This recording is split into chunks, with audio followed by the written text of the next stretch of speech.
In the early 1900s, the hills of Garrett, Kentucky, were defined by stark physical beauty and equally rigid social boundaries. George Lancer, a highly respected white county sheriff, lived at the center of those boundaries. By marrying a Cherokee woman named Tiona, he built a home that forced two distinct cultures to coexist in a single household. Local community members, particularly religious and racial fanatics, viewed the Lancers as an abomination.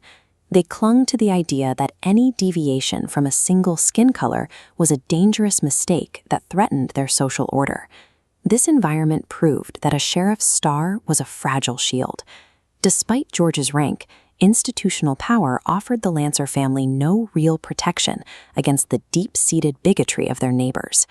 That local hatred eventually turned lethal when an arsonist threw a homemade firebomb through the Lancers' living room window in the middle of the night.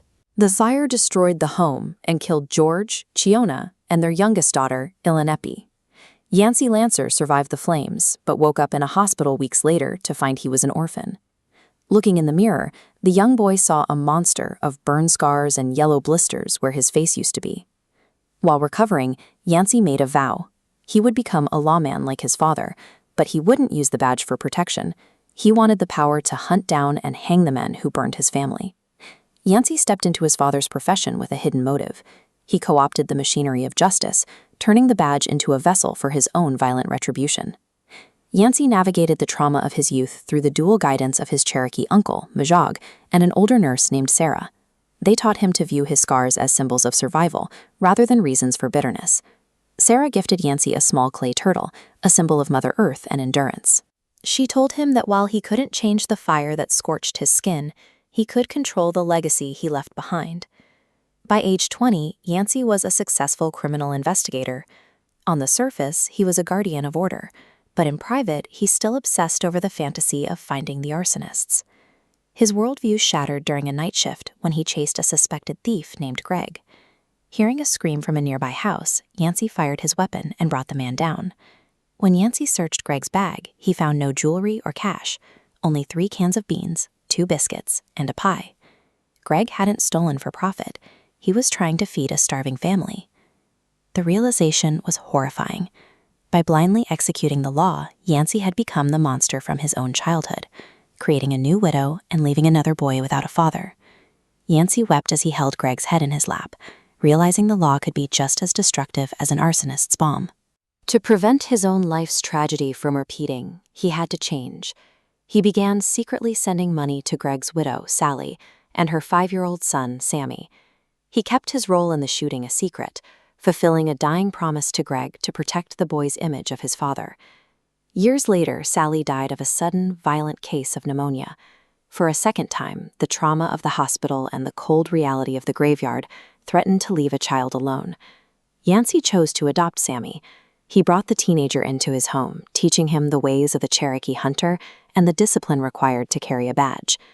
The daily reality of raising Sammy, from playing along with childhood mud pies to watching him graduate the academy, eroded Yancy's desire for the gallows. The slow, difficult work of atonement offered a purpose that the hunt for his family's killers never could. Decades later, Yancy is a veteran investigator in his 50s, though his body is failing. A persistent, bloody cough has replaced the steady strength he once possessed. This X-ray confirms his condition is terminal. Yancy is dying from tuberculosis, likely contracted while he was caring for the sick in his mother's old camp years earlier. With only weeks left to live, Yancy receives a letter from his brother, Bazile. It finally identifies the arsonist from 40 years ago, a man named Theodore Red. Yancy tracks Red to a local nursing home. He walks down the quiet hallway, his hand on his badge, finally face to face with the man who took everything from him. But there is no villain left to punish. He finds a senile old man who hallucinates that Yancy is his father, begging to go home. The confrontation Yancy spent a lifetime rehearsing became hollow. Time had already stripped Theodore of his mind, leaving Yancy's decades of anger with nowhere to land. Yancy turned his back on the old man and walked out of the room. He chose to leave his hatred in that hallway, finally releasing the burden of a 40-year-old grudge. He spent his final days in a hospital bed, the same environment where his journey began as a scarred child. Sammy remained at his side until the end. Now a strong, educated investigator, Sammy stood as proof that Yancy had successfully broken the cycle of fatherless boys and violent ends. As Yancy passed, he saw the spirit of his mother waiting for him. In this transition, his skin was smooth and unmarked. The fire no longer defined his appearance or his soul.